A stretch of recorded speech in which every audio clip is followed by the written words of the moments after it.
Hola, so this book, Solito, by Javier Solis.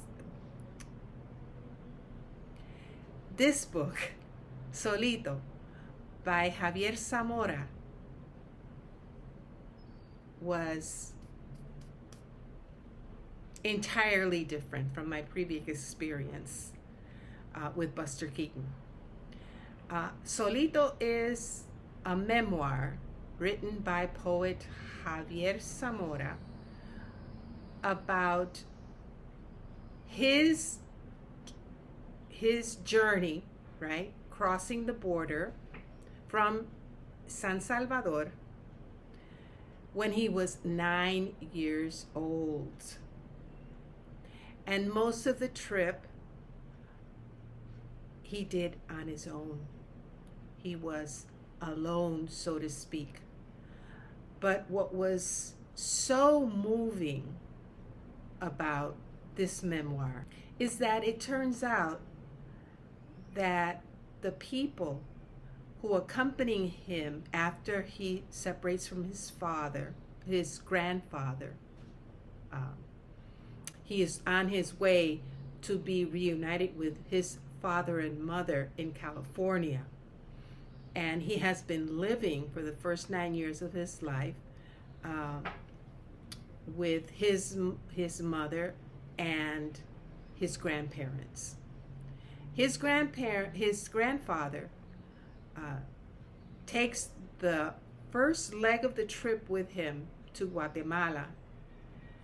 But since he is not crossing the border, he has to turn the child over to the care of the people who are going to take him over, which was just heart-wrenching. I cried. Now, this book, he's a poet, first of all. And secondly, Javier Zamora has, I don't know, transported himself in time back to his 9-year-old self. Some people do not like child narrators, but this was so well done. It is done like in a diary form, in which he writes down the dates that he can remember, right? But in that diary format, this 9-year-old child is narrating what it's like for a 9-year-old. Everything that a 9-year-old can experience, a child can experience on that kind of a journey. And it is a page turner, for real. A page turner. I chose it as the number 2 book because it's the next in length, and I wanted to make sure that I could fit it in along with the rest of my reading for this month, and make sure that it got done. And I started. Today is Monday, February the 13th. I started last Friday, and I listened to a good chunk of it on audio. I also have it on ebook, and I did that combination hybrid reading, which was phenomenal, just phenomenal. Javier Zamora narrates the audiobook also. And I don't usually like when an author narrates the audiobook, but he did a fantastic job.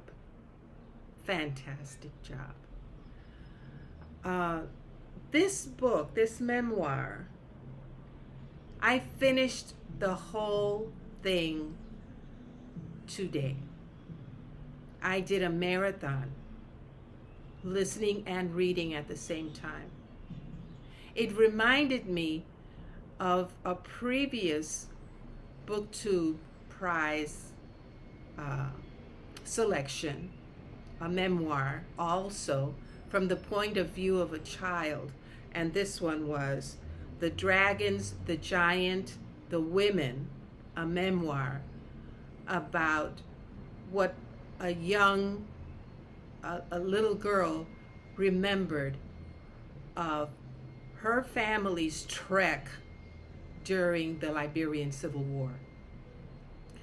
And like that memoir, there were family members who were in the country, right? Like, for example, here in Solito, people that he had in El Salvador, his home country, then the people he met in Guatemala, then the people he met in Mexico, and then the people in the United, and he had family already in the United States. Same thing happened with the Dragons, the Giant, the Women. What was additionally in moving and poignant was to think of the families, both the family left in Salvador and the father and the mother over there in California, because at a certain point during the trip, plans are changed and communication is cut. And anybody who has had family members in a home country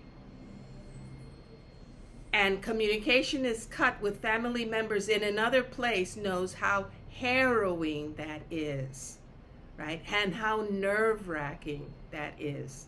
I was moved to tears many, many times. His descriptions from a child's point of view, all the insecurities, the fear, also the wonder, the child's wonderment at the things that he sees during the trip, right? Despite everything, the child has wonder during the trip. And also the support. It is such a lovely book about found family and the love and the support that this little boy had during that trip.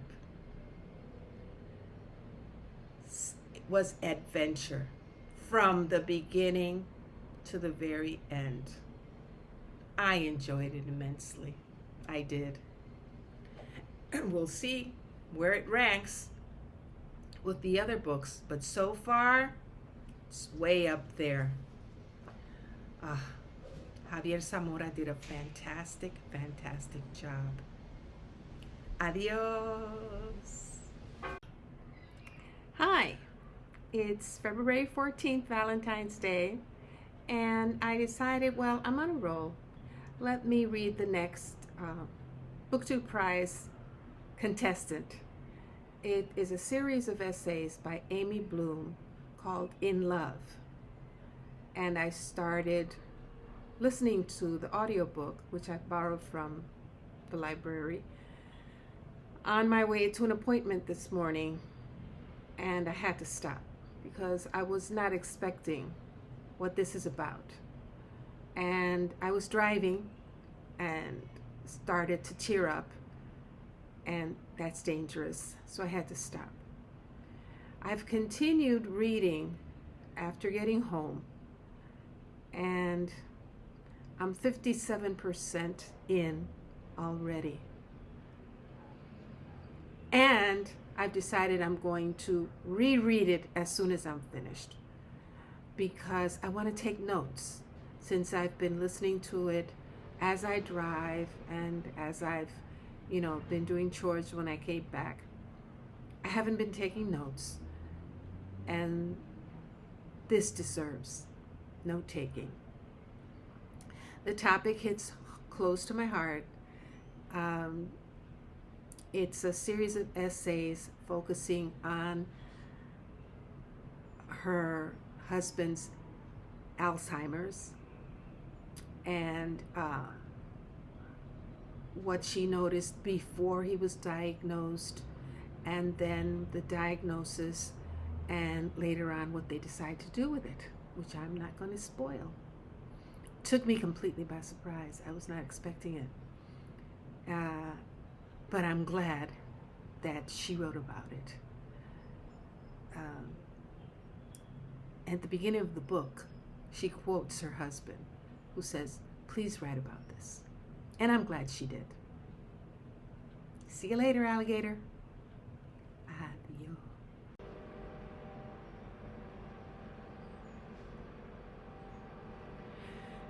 I just finished In Love by Amy Bloom. Very moving. Adios. It's Friday, March the 3rd. I started reading Dinners with Ruth by Nina Totenberg, the NPR correspondent, um, who covered Ruth Ginsburg very early on, before she became a Supreme Court justice. And from that point on, they developed a friendship. So this book is,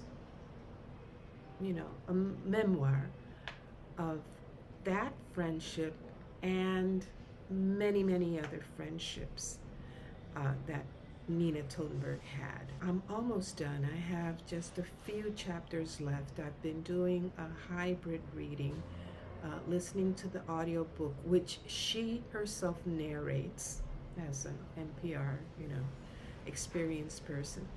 But of course, we're talking about elite, circle of friends, statespeople, correspondents, journalists, diplomats, academics, musicians, and justices, Supreme Court justices, lawyers, and doctors. We're talking about, not just any old friends. And so there's a lot of name dropping, but I've been moved to tears quite a few times because these are strong friendships, strong women. As she says herself, it was a very different time. Makes me realize just, how how far and how old I am. For example, yes. There are a lot of things that have changed, especially in terms of gender roles, yes.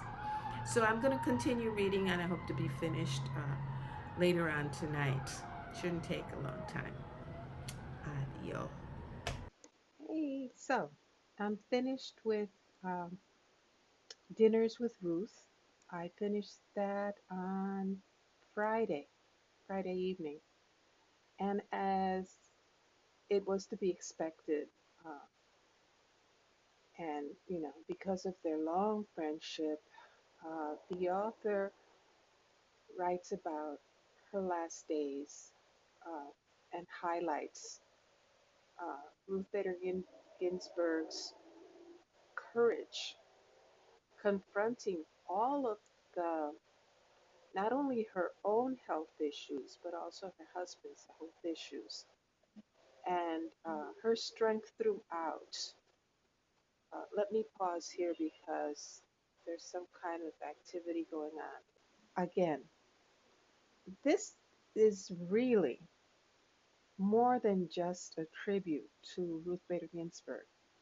This is a panegyric on friendship because she highlights not only her friendship with Ruth Bader Ginsburg, but also with Cokie Roberts, with Scalia himself, Justice Scalia, and other members of her, because she covers judicial news, right? She even gets to write in the Harvard Law Review. Who knew? It's a panegyric on friendship, and as that kind of a book, it delivers. It delivers. It's very moving. Uh, lots of poignant scenes.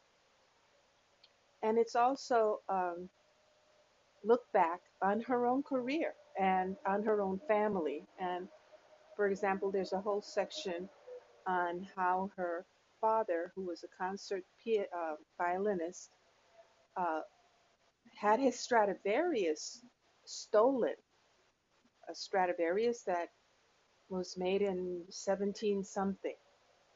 Yeah, very valuable. And the story of how, after his death, uh, how the violin was recovered. And it went into a lot of detail on that. And if you go into this book thinking that it's just going to be about their relationship and the dinners and the interactions that went on during those dinners, it's not just that. It's not just that. Right? She speaks about inviting Ruth Bader Ginsburg in those last months of her life when she was already a widow, right? And had gone through so many other health uh, crises about and it being the pandemic already, how one of the things that she decided to do, the author, as a friend, was to invite Ruth over uh, to their house for dinners, at least like once a week, and what would happen during those dinners, and not just the conversations, but her diet restrictions, right?